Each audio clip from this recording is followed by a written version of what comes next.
بسم الله الرحمن الرحيم الحمد لله رب العالمين والعاقبة للمتقين وصلى الله تعالى على رسولنا محمد وعلى آله وأصحابه أجمعين. اللهم علمنا ما ينفعنا وانفعنا بما علمتنا وزدنا علما وعملا وإخلاصا في الدين يا أرحم الراحمين. قال المصنف رحمه الله تعالى ونفعنا الله بعلومه. وإذا أراد العودة إلى دار الإسلام ومعهما مواش فلم يقدر على نقلها إلى دار الإسلام ذبحها وحرقها ولا يعقرها ولا يتركها.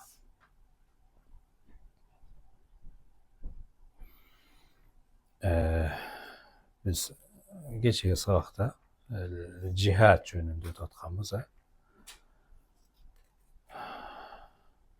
Cihat деген dinimizde бар bu. Егерде бар болған болса, қандай жолдар менен соғышу керек болады.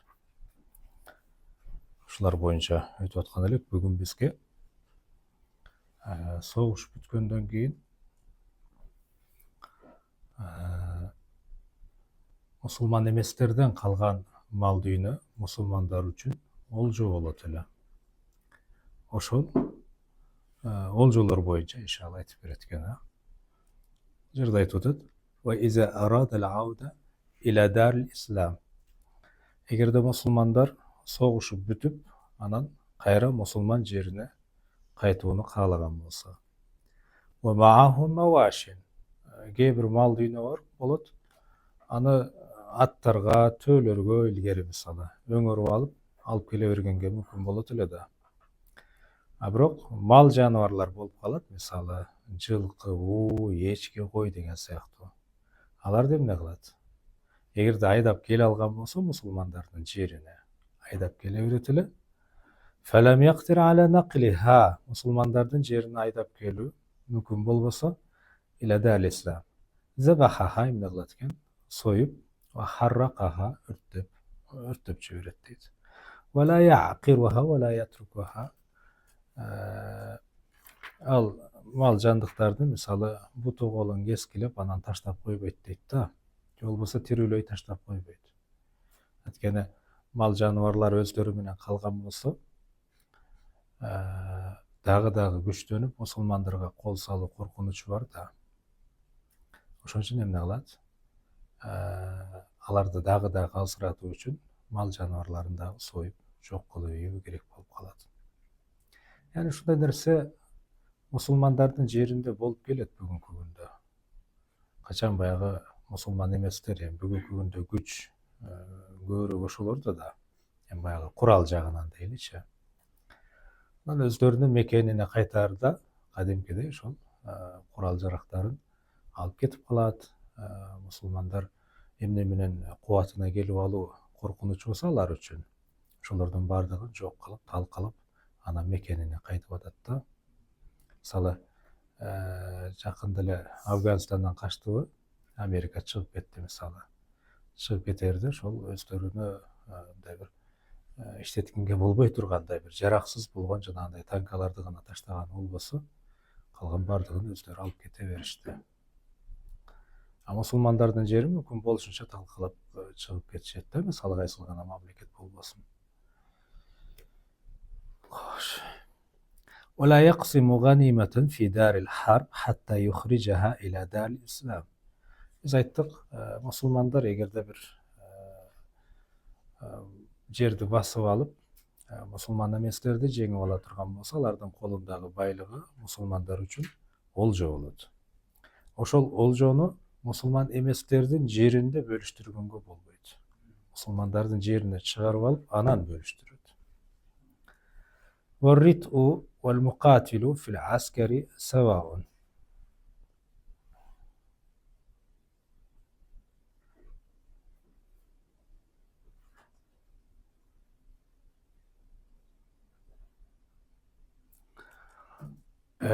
Oljonun bölüştürgөнү келгенде, согушкан адам менен согушкандарга жардам берген адам экөө бүт бирдей алат. Жардам берген адам азыраак алып туруп, анан согушкан адамдар эмне толук алат деп айтпайбыз. экөө бирдей эле алат. Экөө тең эмне? Коркунучтуу болчу ушундайбы? Жардам берген адам дагы, жанындагы согушуп аткан адам дагы өлүп кала берет да кээде. Ол жардам берип атат экен, буну атпайын дебейт да. Экөө тең коркунучта болгондугу үчүн эмне экен? Экөө тең бирдей ала берет олжону. Кээде мисалы кээ бир аскерлер болот, жардам берет. Жашы кичине болгондугу үчүн, же мейли жашы ошол тең болсо деле, атайын алар ок ташыйт мисалы. Атайын ошондой ишке дайындап коет. Дагы эмне кылуу мүмкүн? Тамак аш мейли. Экөө бирдей эле олжо алат. Олжону бөлүштүргөнү келгенде бүт бирдей алат. وإذا لحقهم المدد في دار الحرب قبل أن يخرجوا الغنيمة إلى دار الإسلام شاركوهم فيها. Эгерде мусулман эместердин жеринде турган учурда аскерлер мадат барган болсо, мадат дегени мусулман эместердин жеринде согушуп атат мусулмандар. Биринчи болуп барган аскерлер болот, анан кийин барган аскерлер болот. Кыскасы эмне дейт? Олжону бери мусулмандардын жерине алып чыкканга чейин эле барып кошулган аскерлер болсо, алар дагы бирдей ала берет, олжого илеше берет дейт. Чүн алдыңар да? Мадат деген кийинки барган поток. Не дейт? Кийинки барган жамаат, кийинки барган отряд yani. ولا حق لأهل سوق العسكر في الغنيمة إلا أن يقاتلوا. Жанагы согуш учурунда дагы базар токтобойт. Керек болсо согуш учурунда базар катуу болот. Эмне болот? Кээ бирлери соодагер ошо согуш учурунда дагы аскерлерге кошулуп кирип, өзүнүн товарын сатып, анан кайра аскерлер менен келе бергендер бар да. Аларга кечирип кой дейт. Аларга олжо жок дейт. Сен ошол соодаңды кылдыңбы, пайдаңды көрдүңбү, Кудайым берекесин берсин. Сага эчтемке жок дейт. Илля ан юкатилу, согушкан болсо гана олжо бөлүнөт аларга. Эгерде согушпастан жөн гана өзүнүн тиричилигин кылып жүргөн болсо, кечирип кой дейт. Сага yani олжо жок. Аскерлердин арасында жүрдүм го десе, жүрдүң, бирок сен согушкан жоксуң. Сага олжо жок. Олжону билесиңер да я. Уктуңар беле?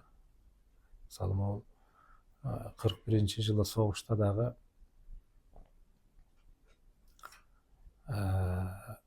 Германияга чейин кирип барган да, ушундайбы? Берлинге чейин деп айтышат. Анан кадимкиде ошол жерден олжолорду көтөрүп келген аскерлер болгон. Менин чоң атамды да айтышат, согушка катышкан да. Баягындай бир тагача, алтын бирдемкелер көтөрүп келген экен. Акча алуу келген деп айтышат да. Эми беререк чыгып алып сатканбы, не болгон, кыскасы. Аскерлер ошентип келген, олжолуу келген деп айтышат. Ошол жерден алтын алып, кийимдерин алып, баягы өзүнүкү кылып алганга болбойт өзү. Беререк келгенден кийин бөлүштүргөн болсо адал болот. Аны мындай бир шариятка ылайыктуу согуш деп билген болсок шарты. Бирок иптидаан, yani ал согушту шариятка ылайыктуу согуш деп билебизби, билбейм аны. Аны карап чыгыш керек болот. Анткени мусулмандар, мусулман эместердин кызыкчылыгы үчүн курман болуп кете берген да бизде. Жөн гана ошол орустардын кызыкчылыгы үчүн курман болуп калышкан. Эми буну айткан болсоң эмне дейт? Сага ардемке деп айтышы мүмкүн, бирок эмне андан башка эмнени көздөдү мисалычынбы? Ошол мылтык көтөрө ала тургандардын бардыгын алып кете берген ошол учурда. Биякта аялдар эмне болгон? Калып кала берген. Балдары калып кала берген. Ким мылтык көтөрө алган болсо болду, бүттү, кете берген. Я Алла. Аялдары биякта жесир калган. Ошондо аялдар көмүрдө иштеген, чөп чапкан, баягы эркек киши не иштерди жасаган болсо, ошолордун бардыгын жасаган ошол учурда аялдар. Анан ансыз келгенси бияктан тапкан ташканын бардыгын ошол жака жөнөтүп турган. Койдой этин эттей, баягы пактасын пактадай, кийимине чейин эмне жөнөтүп турушкан. Башкалардын кызыкчылыгы үчүн бас. Саған не кылып берди мисалы? Билбейм, мен булардын бардыгын айта турган болсом, яни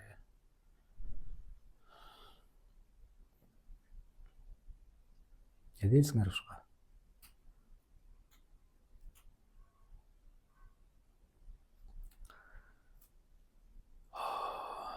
Мен айтып аттап элек. Ошол жактан эмне болгон? Ол жолу кайтышкан дейт кээ бирлерде. Аялдарына дагы үйлөнүп алган. Германиялык аялдарга үйлөнүп алып, ошол жакта калып калгандар дагы болгон. Кийин анан согуш басылгандан кийин анан бери чыккандан корккон ошолор. Бизге сатылып кетти деп, өлтүрүп коебу деп. Анан чындап эле сатылгандар дагы болгон. Ошондон улам сатылган деп айтылып калган. Чындап эле алардын баягы мазхабына өтүп, биз силер мененбиз деп, ошол жакта калып, үйлөнүп, даже аскерлер менен кошо бери жак менен дагы согушкандар болгон. Калып калгандар болгон. Бала чакалуу болуп, бүгүнкү күнгө чейин бар ошолор. Кийинчерээк кайткандар болгон.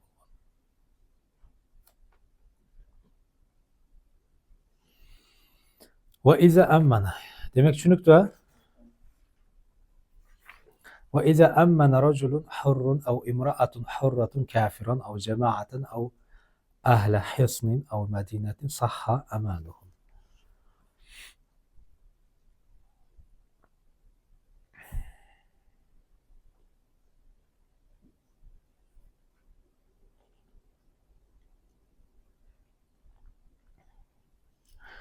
Yani бұл жерде эмне жөнүндө айткысы келип атат? Амандык берүү жөнүндө айткысы келип атат.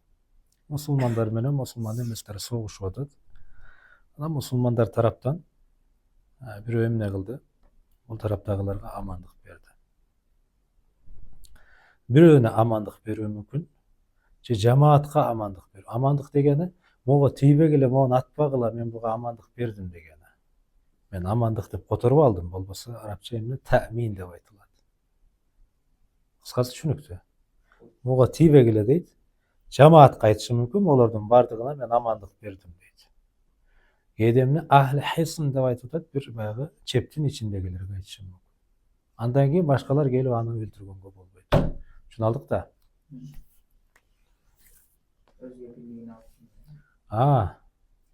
Ва иза аммана рожулун хуррун. Эми амандык берүү үчүн ал эркин болгон болуу керек. Эркин эркек же эркин аял. Yani kul болгон болсо амандык бере албайт дегендей. Бир капырга же жамаатка же болбосо бир эмне чептин ичиндеги адамдарга же бир шаардагы адамдарга жарайт дейт. Валам яжузу ли ахадин минал муслимин катлухум. Амандык бергенден кийин аны өлтүргөнгө болбойт. Ушул барбы? Бир кинодон көргөнүңөр барбы же бир китептен окуганыңар? Ушундай болгонбу согуш учурунда? Көргөн кинолоруңардын ичинде.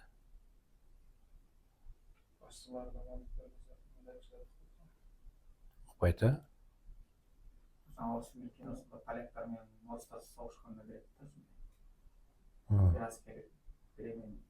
Кысты сыйып калып анан кыстын атасын өлтүрөйүн деп турганда оолоп калат да. Ушуну эскертелген анан депчи. Орустарды бастырганда.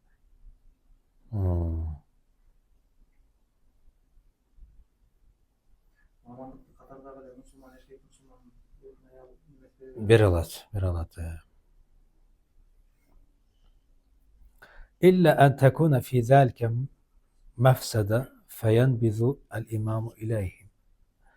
Эгерде ошол амандык берүүдө мусулмандар үчүн бир зыян болсо, ал учурда имам башчы, аскер башчы жанагыны бузганга акысы бар. Жок, кечирип кой, азыр амандык бере албайсың яни дегенге акысы бар. Түшүнүп алдыңар да? Кечке эле амандык бере берген болсо, эмне болот? Чаңгалабы? Yani бул амандыкка мисал эмес, бир мисал айтып көрөйүн. Тарых китептерде келет. Монголдор Бухарага барат да.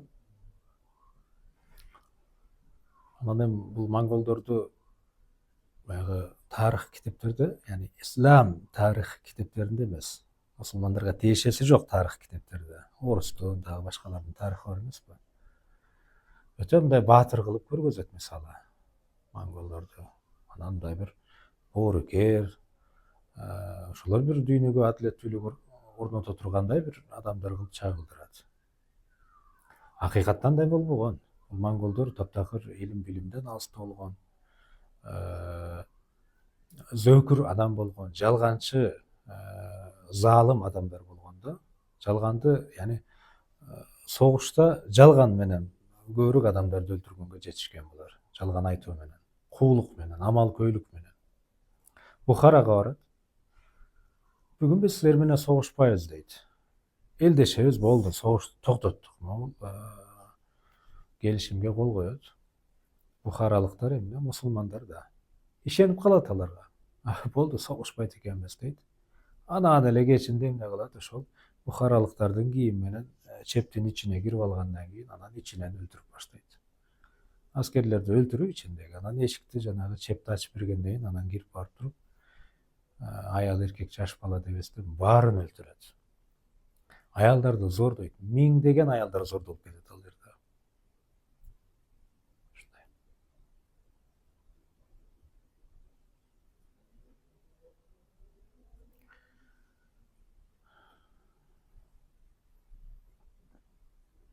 Ошого кече айтып кеткендей сабакта, дайым эле келишимге тура берүү туура эмес да, сулхка. Кээде сулхту бузганга туура келет. Жок, келишимге турбайбыз. Кээ бирлер айткандай до конца бул жагы. ولا يجوز أمان ذمي ولا أسير ولا تاجر يدخل عليهم. Zimmi çünüktü da kim bul? Musulmanların жеринде жашаган мусулман эмес киши. Зиммидин мусулмандарга туткун болуп калган туткундун, соодагердин алардын ичине кирип барган амандык бергени болбойт дейт. ولا يجوز أمان العبد عند أبي حنيفة. Кулдун дагы амандык берген дурус эмес дейт. Бул ким? Абу Ханифа айтат. إلا أن يأذن له مولاه في القتال. Аброк кожоюну согушканга уруксат берген болсо, ошол кул эмне кыла алат экен? Амандык бере алат. وقال أبو يوسف ومحمد يصح أمانه. Сахибан эмне дептир? Кул дагы амандык бере алат дейт. وإذا غلب الترك على الروم فسبوهم وأخذوا أموالهم ملكوها. Yani bu жерде мусулман эместердин дагы өкүмүн айтып кетип атат. Түрк дегенде, түрк элдери дегенде, yani динге келгенге чейинки түрк элдер. Азыркы Түркия эмес, түрк элдери дегенде көп эми ал жерде. Алардын бардыгы ошол динди кабыл алганга чейинки абалы. Yani башынан ошол дин пайгамбарыбызга берилип атат. Анан араб мамлекеттеринде, араб жерлеринде дейличи, дин жайылып баштаган да. Анан ажамдарга кийинчерээк дин жетип келген чынбы? Эми дароо эле бардыгы мусулман болуп кетпеген да. Түрк элдери, анан Рим элдери деп, булар кадимкидей чоң бир элдер болгон. Динге келгенге чейинки абалын айтып атат. Эгерде түрк элдери Римдерди жеңип алса, же Римдер түрк элдерин жеңип алса, анан адамдарын туткундап алса, бас yani кул болуп кала берет адамдары. Жерине эйлик кылып кала берет. Анан баягы олжосуна дагы эйлик кылып кала берет дейт. Жуналдык да я. Бул жерде кимдер жөнүндө айтып берип атыптыр демек? Капырлар yani. Азыркы түрктөр деп айтпайбыз, Динге келгенге чейинки абалы жөнүндө айтып берет. Бул жон гана мисал, бир гана түрк болуу шарт эмес ал жерде. Мисалы, орустар менен Америка экөө согушуп кетип анан кийин орус Американы же Америка орусту жеңип алса, эми бүгүнкү күндө орус жеңе албайт дечи. Жеңип алса дейли. Жерине эйлик кылып кала берет, олжо болуп кала берет дегендей да. Fein galabna ala Türk ve Rum. Эгерде мусулмандар биз түрктөргө, yani түрктөргө дегенде динге келгенге чейин түрк элдерине деп атат. Рим элдерине bularda jengip alsak deydi. Fesebeynahum, anan tegilerdi tutkunga alıp alsak deydi. Ve ahazna amwalahum, mallarını da kolga alıp alsak deydi. Hallelena ma naciduhu min zalik, yani adal bolat deydi. Jerini eğilik kılıp kalabız, malına da eğilik kılıp kalabız. Ve iza galabu ala amwalina, şunda akse. Aygerde alar bizde jengip alıp malыбызды alıp algan bolsa deydi. Fe ahrazuha bi darahim malakuha, eğilik kılıp kalıveret deydi anda dağı. Düşündüңөр da ya. Düşündüңөр da. Мысалы, могул азыркы Түркия жайгашкан жер, римдер ушул жерде жашачу деп айтылат. Жанбы? Анан ушул мусулмандар күчкө киргенден кийин кууп чыктылар да. Качтылар. Анан ошол жерге мусулмандар жайгашып калды. Мусулмандардын жери болуп калды, жанбы?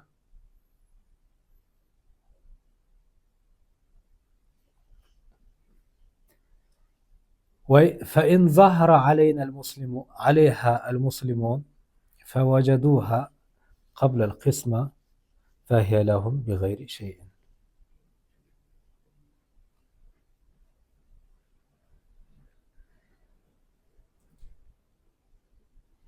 Yani bunu suretün birinci ayeti olalı. Mesela bir adam kitapты misal keltirip көрөлүчү. Ол китеп баалуу китеп экен да. Мусулман эместер келип, мусулмандарды жеңип алып, китеп алардын колуна өтүп кетти. Кийин мусулмандар мусулман эместерди жеңип алып, анан китептин ээси китебин таап алды. Ушуну алат дейт. Жанагы олжого кошуп коюп, анан кийин карап, бөлүнгөн учурда мага тийип калса экен дебейт. Дароо эле барып туруп, могу меники болчу таксырлар деп туруп алып алат дейт. Түшүнүктүүбү? Фаин захара алейха алмуслимун, мусулмандар жеңип алса, фаважадуха кабла алкисма, өзлөрүнүн буюмун таап алса дейт. Олжо болуп бөлүштүргөнгө чейин. Фахия лахум, ошол ким ээси болгон болсо ошону колуп кала берет, бигайри шейин, анын ордуна бирдемке да бербейт дейт. Дароо эле эйлик кылып кала берет. Түшүндүңөр да я? Түшүндүңөр да? وإن وجدوها بعد القسمة أخذوها بالقيمة إن أحبوه. Эгерде олжо болуп бөлүштүрүлүп калгандан кийин таап алган болсо дейт, кыйматы менен алат, базардагы баасы менен. Эгер кааласа дейт. Каалабаса эмне экен? Калып кала берет, кимге тийген болсо. Түшүнүп алдыкпы? وإن دخل إلى دار الحرب تاجر فاشترى ذلك وأخرجه إلى دار الإسلام فمالكه الأول بالخيار إن شاء أخذه بالثمن الذي اشتراه به التاجر وإن شاء تركه. Эгерде мусулмандардын жерине бирөө эмне кылды дейт. Мусулман эместердин жерине барып, жанагынын буюмун сатып алды дейт. Кайра мусулмандардын жерине алып келди. Ээси көрүп калып эмне дейт? Кааласа, ошол алган баада сатып алат. Кааласа эмне кылат экен? Сага буйрусун дейт. Муну да түшүндүңөр.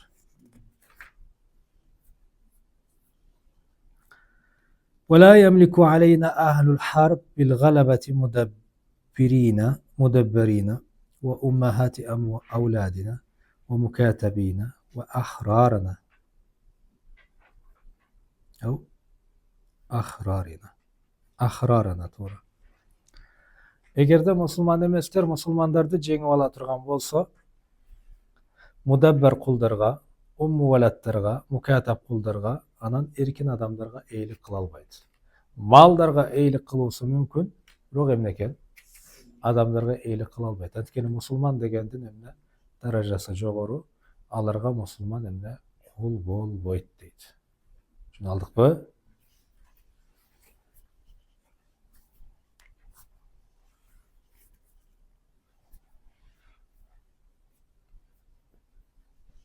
وَنَمْلِكُ عَلَيْهِمْ جَمِيعَ ذَلِكَ. Эгерде мусулмандар аларды жеңип алса, баарына эйлик кылат, өзлөрүнө дагы, малдарына дагы. وَإِذَا أَبَقَى عَبْدٌ لِمُسْلِمٍ فَدَخَلَ إِلَيْهِمْ فَأَخَذُوهُ لَمْ يَمْلِكُوهُ عِنْدَ بِحَنِيفَةَ. Эгерде мусулмандын бир кулу Дарил Харбка качып кеткен болсо дейт. ilgeri bu жарыкта balkim kelet. Musulman emesler musulmandардын жерине адилеттүүлүк издеп келет болчу. Musulmandардын жеринде жакшы жашоо бар эле да. Зулум жок, адилеттүүлүк деген бар. Бирөөнүн акысын тартып алуу деген жок. Өлтүрүү деген жок, сынаа деген жок. Алымдардын айтуусу боюнча ол Даулатул Османия. Bir канча убакыттын ичинде эки эле зына иши катталган деп айтышат. Yani bir канча.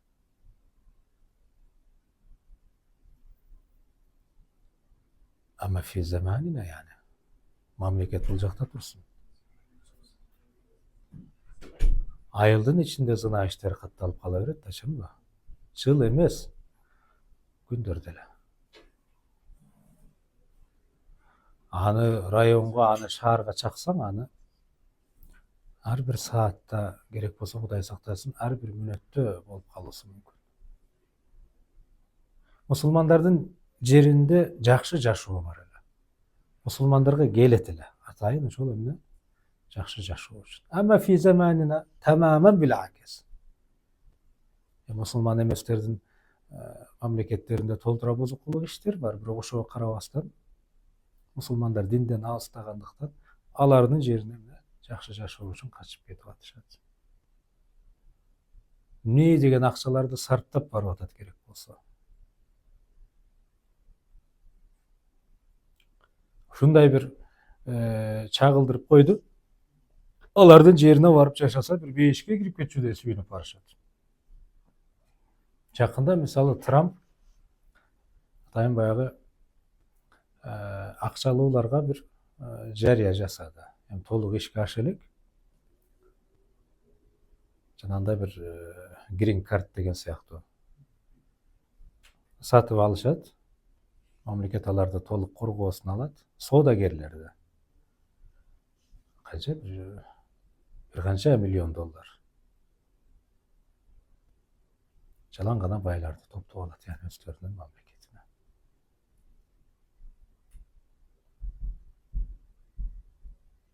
Эгерде чындап эле алардын мамлекетине барган учурда динине, жүрүм турумуна деп ахлагына таасир эте турган болсо, арам алардын мамлекетине баруу.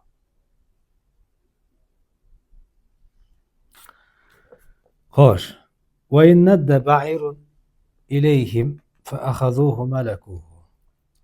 Эгерде бир төө мисалы качып барып алардын жерине өтүп кеткен болсо, алар кармап алды, тутуп алды, эли кылып кала берет мейли дейт. وإذا لم يكن للإمام حمولة يحمل عليها الغنائم قسمها بين الغانمين قسمة إيداع. Эгерде мусулмандар баягы согушуп бүткөндөн кийин түшкөн жанагы мал мүлк олжо болот деп эдикпи?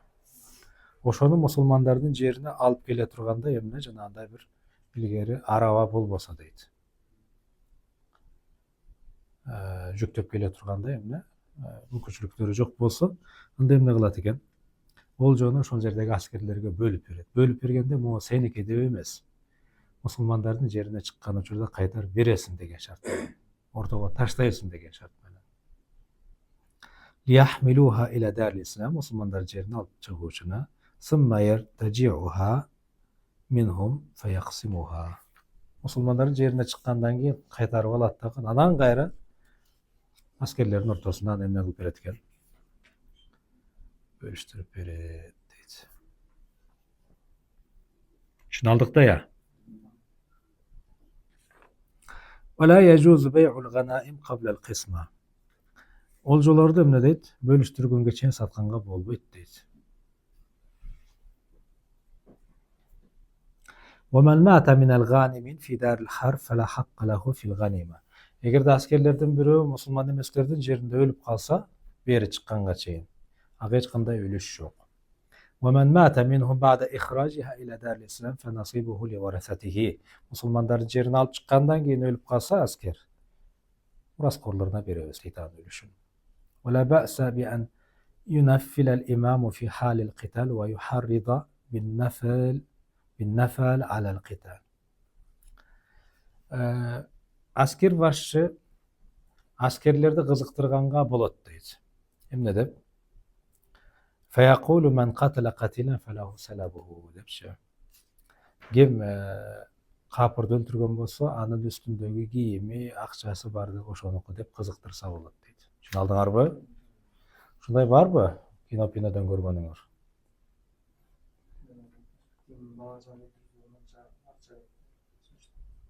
Bolot şunday kızıktırıp. Ewa.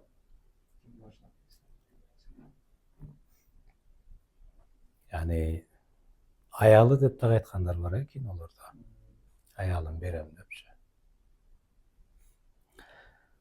Aw yaqul li sariyatin qad ja'altu lakum ar-rub'a ba'da al-khumus.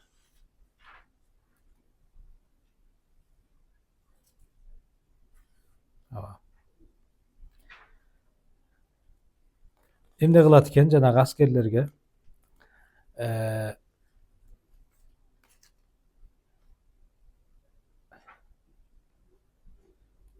oljonu bölüştürgönde oşonun 4/1 seniki de silerge degenge bolot deydi.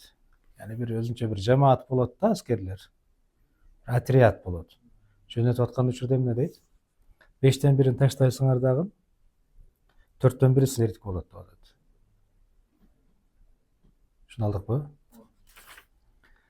ولا ينفل بعد إحراز الغنيمة إلا من الخموس.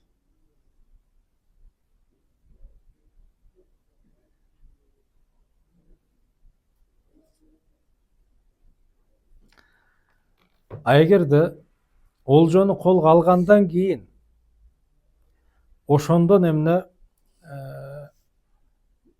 bir bölügü dep ayta albayt deydi. Antkeni oljo musulmandардын koluna düşkөндөн keyin bardыгынын hakkısı var bolup kalat da. Şunu aldıkbı? Oşon üçin deydi. Düşündüңөр da ya. Suretini düşündüңөрбү? Birinçide Ali musulmandардын koluna oljo düşüp elek. Oşondan bir bölügü, 4/1 bölügü deye alat деп атат da. A musulmandардын koluna düşkөндөн keyin anan oşondan emne bir bölügü deye albayt. İlla emne deydi? Minel humus 5/1 dese bir jön deydi. Ve iza lem yec'al as-salaba lil qatil fehuve min cumletil ganime. Vel qatilu ve gayruhu fihi sevâun.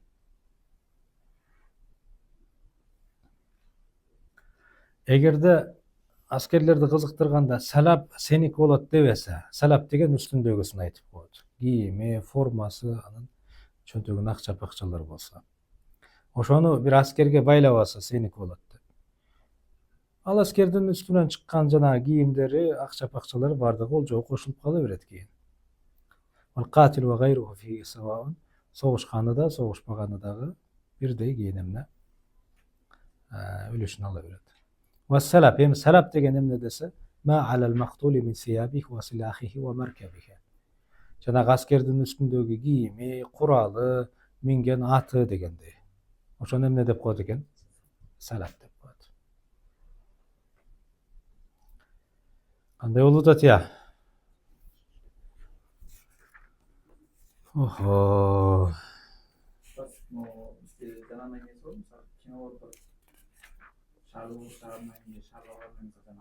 Askerlerge 3 gün berip koyup misалы калашына шаарда эметип албай деп, коного болуп деп. Сонда истеп алды да жок misалы. Шаарда толмой деп. Монголдун кинолорунда деле ошентип болуп, шаарда алсаңар 3 gün тонойсуңар.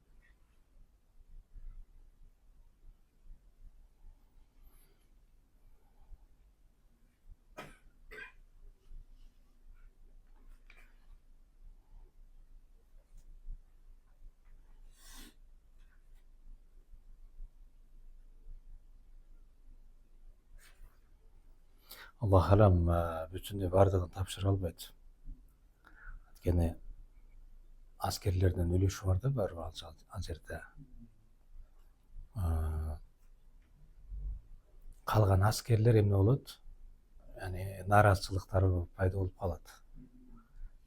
Azırak adamlarga gana tiyip kalat da, kalgan adamlar ölüş ala alбай kalıp. Эми ал мусулман эместердики да.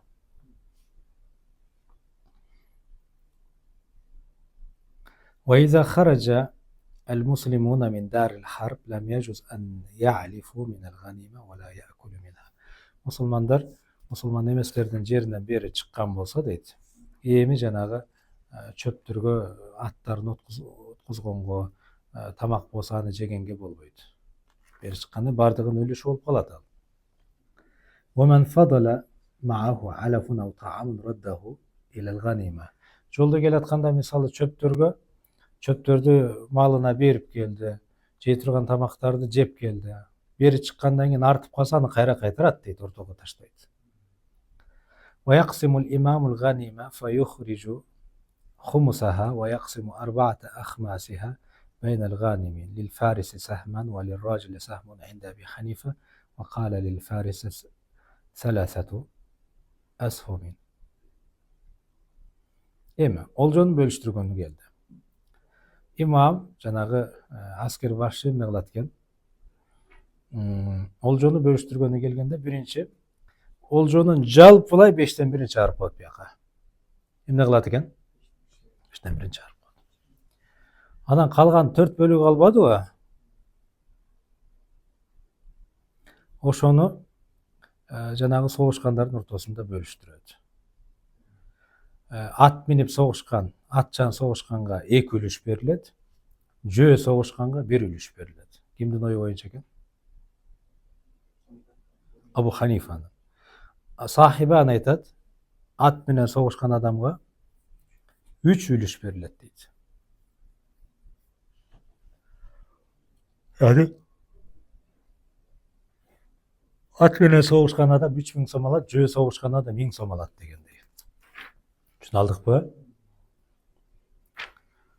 ولا يسهم إلا لفرس واحد. Bir эле жылкыга, bir эле атка үлүш берилет.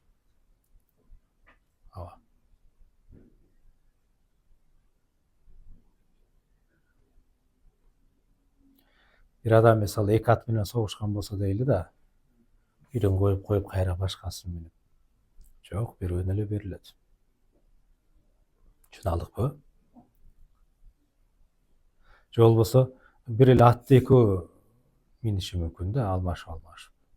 Ошо бирөөнө эле берилет.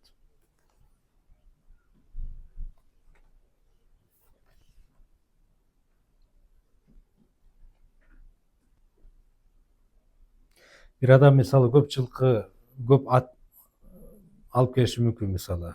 Бул жерде бир хабар алып келип атат. Зубайр бин Авам радиаллаху таала анху Хайбар согушунда бир канча ат алып келген дейт да, согушка. Пайгамбарыбыз бир эле атка үлүш берген. Вал баразин вал итак ау атак саваун. Жылкылар дейт.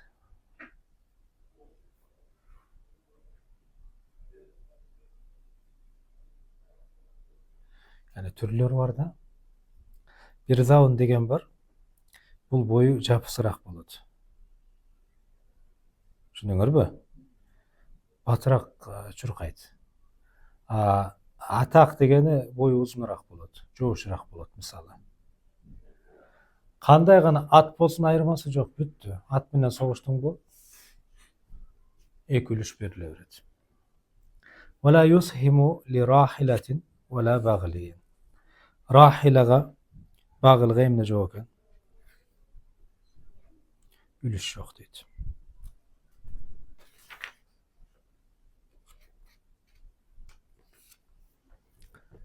Кашырга. ومن دخل دار الحرب فارسا فنفق فرسه استحق سهم فارس.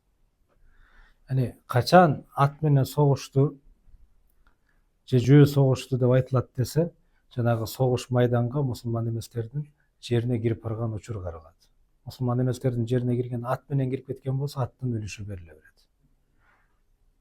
Мейли ар жакка кирип, жөө согушкан болсо деле. Мусулман эместердин жерине кирип, жөө кирди. Кийин ал жакта ат менен согушкан болсо да, жөө адамдын үлүшү бериле берет. Түшүнө алдык да. ومن دخل راجلا فاشترى فرسا استحق سهم راجل. Bir adam Müslüman emeslerin yerine girdi. At satıp alıp at menen soğuştu. Emneken? Şu soğuşkanlardan dönüşü birilir tabi.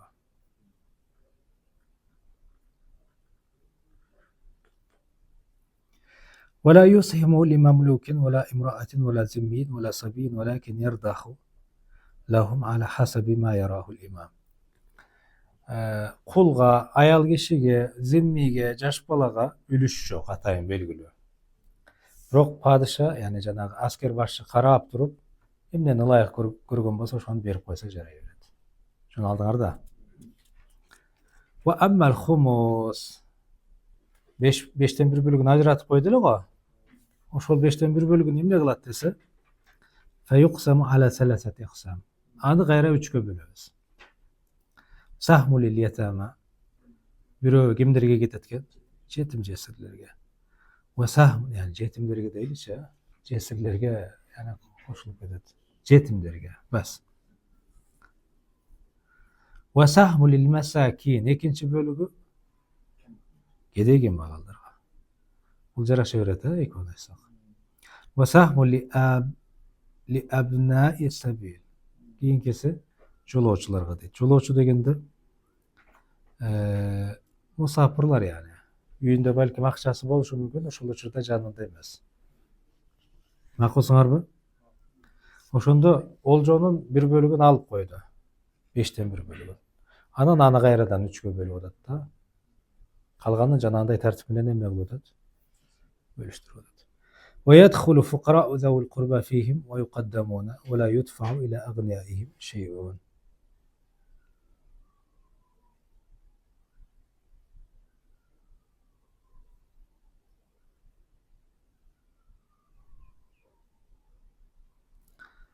Yani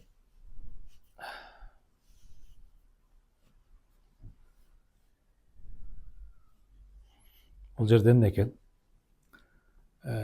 Gedegen bagallar degende en birinci gedegen bagallar bolup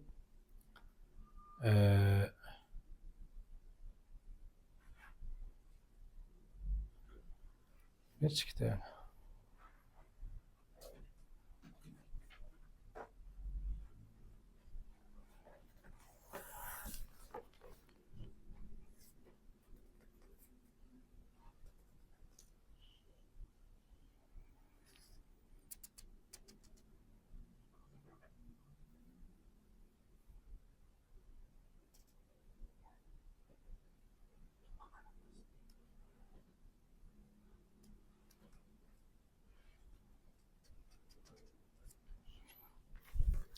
Yani Peygamber sallallahu aleyhi ve sellem'den jakınları birinci turat deydi.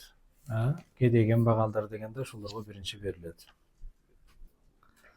Peygamberimizin urusundan bolup bay bolgon bolsa berilmeydi alarga. Ve amma zikrullahi ta'ala fil humus fe innema huwa liftitahil kelam ve teberruken bismihi ta'ala. Yani ayet ne dep geçeler? Çok qanday?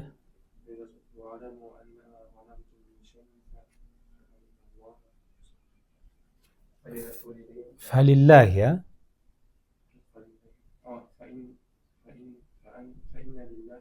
Fa inna lillahi humusahu.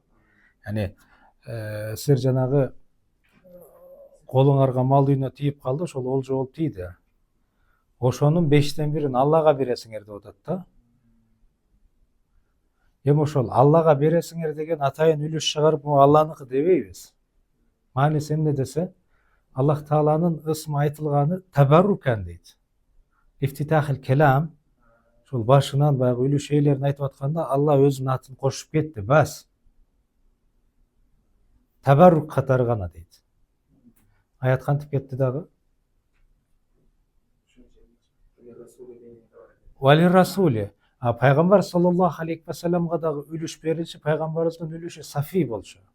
Safi degen emne dese, tandoo ıhtiyar verilgen Peygamberimizge. Karap durup janağı düşkön oljodan biröөнү tandap alганга укуктуу болчу. А пайгамбарыбыз бул дүйнө менен коштошуу менен ал дагы токтоду. Анан калган өкүмдөр калып кала берди да. Түшүнүңөр да. وسهم النبي صلى الله عليه وسلم سقط بموته. Бул дүйнөдөн өтүү менен эмне болду? Калып кала берди. Кема саката Сафи, яни Сафи сакыт болгондой. Сафи деген ошол пайгамбарыбыздын үлүшү. Сафи эмне болчу экен? Тандап алат болчу. وسهم ذوي القربى كانوا يستحقونه في زمن النبي صلى الله عليه وسلم بالنصرة وبعده بالفقر. Пайгамбар саллаллаху алейхи ва салламдын жакындарына үлүш берилет эле да. Пайгамбарыбыздын доорунда аларга үлүш берилет эле, пайгамбарыбызга нусра кылгандыгы үчүн. Түшүнө алдыкпы? Эми пайгамбарыбыз дүйнөдөн өтүү менен жанагы кедей деген абалы калып кала берди дагы, кедей болгондугу үчүн беребиз, нусра болгондугу үчүн деп айтпайбыз. Түшүнө алдыкпы? وإذا دخل الواحد أو الاثنان إلى دار الحرب مغيرين بغير إذن الإمام فأخذوا شيئا لم يخلص. Эгерде бирөө экөө бекинип, жашырынып, мусулман эместердин жерине кирип алып, анан алардын малын бери тартып келген болсо дейт. Олжо катары көрбөйбүз аны дейт. 5ке бөлүнөт деп айтпайбыз аны. 5тен бирин чыгарып койгондан калган олжо кыласыңар дебейбиз дейт. Эмнеге? Олжо болбойт ал. Олжо болуу үчүн сен эмне күч менен киришиң керек, аскер болуп. Согуш ала тургандай болуп. Экөөң менен согушуу эле алар. وإذا دخل جماعة لهم مناعة منك. Эгерде бир жамаат болуп алардын жерине кирип барган болсо, лахум манаатун деген аларда күч бар. Эмне бар? Күч бар. Согуш ала тургандай болуп кирди алардын жерине. فأخذوا شيئا, анан алардын малын алып бери келди. Хуммиса бөлөт жанагы олжодой болуп. وإن لم يأذن لهم الإمام, падыша аларга уруксат бербесе деле дейт. Анткени алар согуш алат эле. وإذا دخل المسلم دار الحرب تاجرا فلا يحل له أن يتعرض لشيء من أموالهم ولا من دمائهم. Эгерде мусулман эместердин жерине кирип барган болсо, ал учурда алардын малына, алардын жанына зыян жеткирип, мусулмандардын кадыр баркына доо кетирип кое тургандай иштерге баруусу арам болот дейт. Түшүнө алдыкпы? Amma fi zamanina.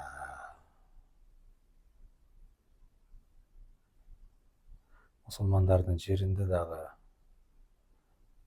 чыныгым да бир мусулмандык дейт, адеп ахлакты көргөзө албайбыз. Ал жакка барганда таптакыр куда берип калып атат да. Эми айткандан кичине уялуутан, бирок эсиме түшүп кетти бир окуя. Айтып бере берейин. Жана эле айтып кеткен Америка кайрылы. Америкага баруу үчүн адамдар эмне деген аракеттерин жасап айтат. Эми азыр дагы кыйын болуп калды.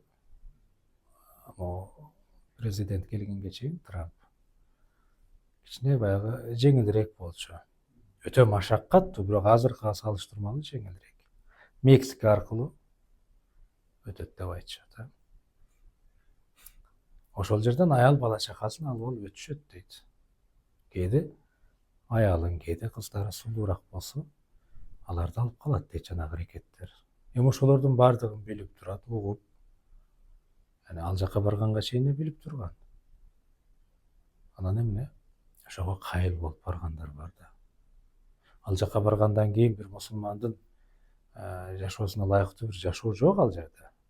Бирок ошолордун бардыгынан кайыл болуп барып атат.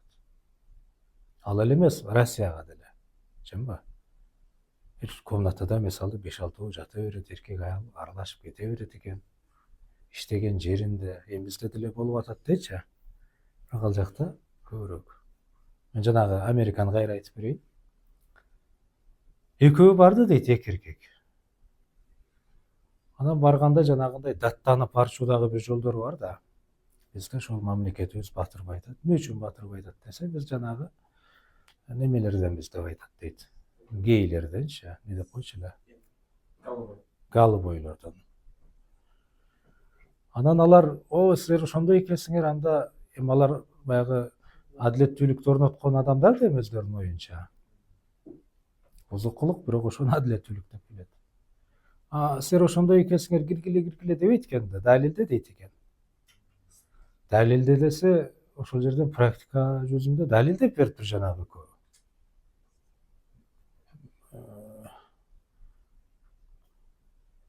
Өзбек улутунда бирөө деп айтып атат мисалы. Мусулман да мусулман кор болуп атат, мен ошону айткым келип атат. Алар негизи андай эмес. Бирок дүнүйө үчүн ошол ишке барып атат тиги акмактар.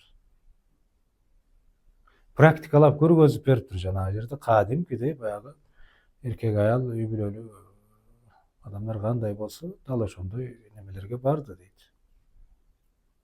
Дагы бирөө барып эмне, ошол жерден эркеги бир аялга үйлөнүп, аялы ошол жактык бир эркекке тийген болсо, жашоо жеңилирээк болот экен, бир документтерди алып. Ошентип жалгандан болсо дагы тийди дейт бир аял. Кара бир эркекке. Тиги бир кара аялга үйлөндү дейт. Анан эмне болот? Ошентип эле документте ошентип эрдүү катын экенсиңер деп жазып койбойт экен да, текшерип да келчү адаты бар экен. Түндө текшерип келгенде жанагы аялы жанагы эркек менен жатып калыш керек экен да, мына менин күйөөм депчи жанагы. Далилдеп. Буга окшогон иштерде эмнелер, эмне деген иштер болуп атат? Арзыбаган бир дүнүйө үчүн адамдар динин сатып атат. Адеп ахлактын баардыгын бул жака жыйыштырып коюп атат. Эптеп дүнүйө тапса болду яни. Дагы бирөө эсиме түшүп кетти. Достордон бирөө Европага жанагындай фура айдаган ишке барган. Bir gün çalat bir masale var эле. Ne oldu? Desem, жанагы фура айдаганда жанына бир адамды да кошуп койчу адаты бар экен алардын. Практикада көрүп, кантип айдайт, кантип жүк алат, кыскасы бардыгын көрүп, үйрөнүп, анан бул дагы 1-2 ай жүргөндөн кийин ал дагы өзүнчө КамАЗ айдап кетет экен. Жаныма бир аял туура келип калды дейт. Эмне кылайын, алайынбы, албайынбы? Абал кандай десем, ушу 2 ай жаныңда болот дейт. Анан айттым, дин боюнча болбойт. Ал бир комнатада жалгыз отургандай эле. Анан калган өзүңө ынсап берсин. Десем, жок, анда мен Кудайдан корком, мен буну албайм. Мага ошол жерде кыргыздар байлап коюптур дейт буну. Баягы шарикадан, компаниядан берет. Болгону баягы сүйлөшүп ортого түшүп, анан кыргыздардын жанагы кызганганы деле бир кызыктай да. Жанагы кыргыз келин экен. Байкаса жанагы оруска, бир тажик, өзбекке туура келип калчудай экен, шерик болуп. Анан ушу кыргызга туура келсин деп, анан кыргызга байлап берип аткан кези да. Таң калыштуу, кызганган учуру бир таң калыштуу, мисалы, Россияда дагы кээде болуп калат го. Сен өзбек менен жүрүп кеттиң, тажик менен жүрүп кеттиң деп аялдарды уруп калчу адаты бар эле мурдараак. Азыр деле бар өзү мындай видеолорго тартып. Кыргыз менен жүргөн болсо боло берет ошондо. Мусулман аял деген жүрбөш керек го, бул кандай бул?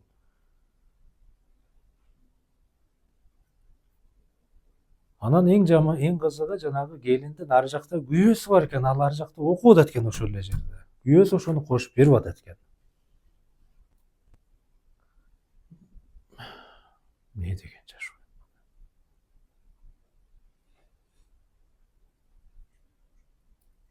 Ачкадан өлүп атсаң дагы калтырып койбойсуңбу? Ушул аялың акча табып байып кетесиңби ошол жерде?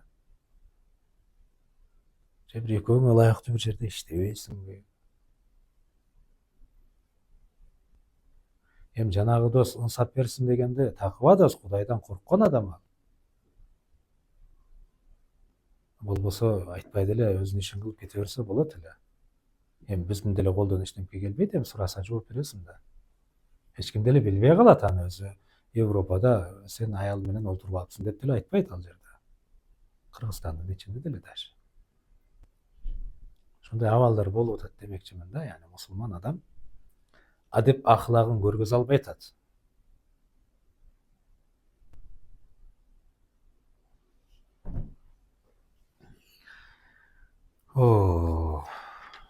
Ошол жердеги ойногон кыздар менен ичип кеткен, яны мусулмандар болуп атат. Эми алардан деле толтура. Бирок мусулман өзгөчөлөнүп туруш керек эле да баягы жерде. Чынбы?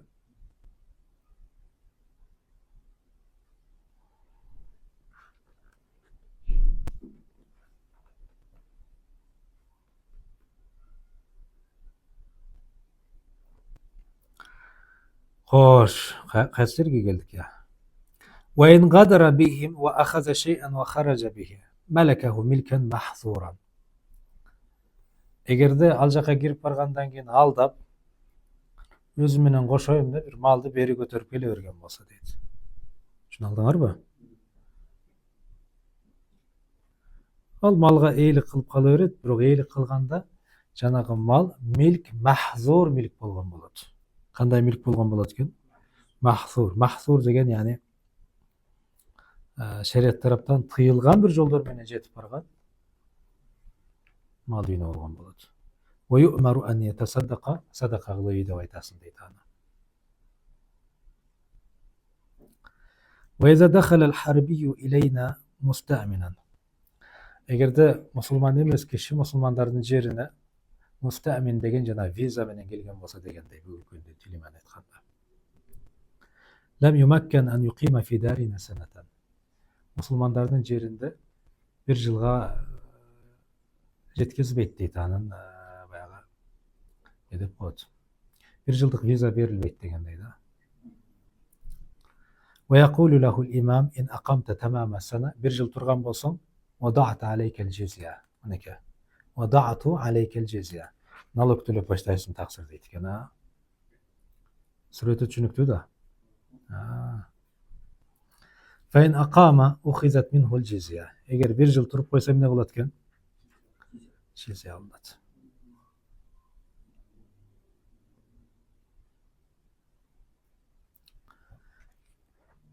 وصار ذميا. Зимми болуп калат дагы. ولم يترك أن يرجع إلى دار الحرب. Кийин өздөрүнүн жерине кайтып кеткенге уруксат берилбейт. Неге?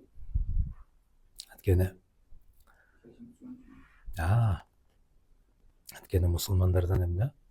Маалымат топтоп алды да, секреттерди билип алды. Ошол секреттерди алып чыгып кетпөө үчүн эмне экен? Кайра кайтарбайбыз дейт. Мусулмандар ушинтип өздөрүнүн сырларын эмне сактаган. وإن عاد إلى دار الحرب وترك وديعة عند مسلم. Эгерде ал бир жылга жетпей мисалы өзүнүн жерине кайтып кетти. Мусулманга бир аманат кылып бир буюмун таштаган экен. Ал зиммиге. Ау дайнан фи зимматихим. Эмне экен? Карызы бар экен дейт. Факад сара дамуху мубахан бил ауд. Ал бери кайтып келүү менен анын дами мубах болуп калат. Мубах болуп калат дегени, яны мурдагыдай ал кепилдикке алынган киши болбойт. Аны бирөө өлтүрүп койсо, өлтүргөн адам да өлтүрүлөт болчу. Ушундайбы? Мусулман адам коргоосун алдыбы? Болду. Мусулмандарга эмне милдеттүү болсо, ага да ошолор ушу келет. Өзүнүн жерине кайтып кетүү менен бүттү. Ал эмне экен? Жанагы жоопкерчиликтен чыккан болот. Кийин аны бир өлтүргөн болсо, өлтүргөн адамды өлтүрүлөт деп айтпайбыз дейт. وما في دار الإسلام من ماله على خطر. Шундай көсөрдү дагы. Хазарин бекен. Хатарин.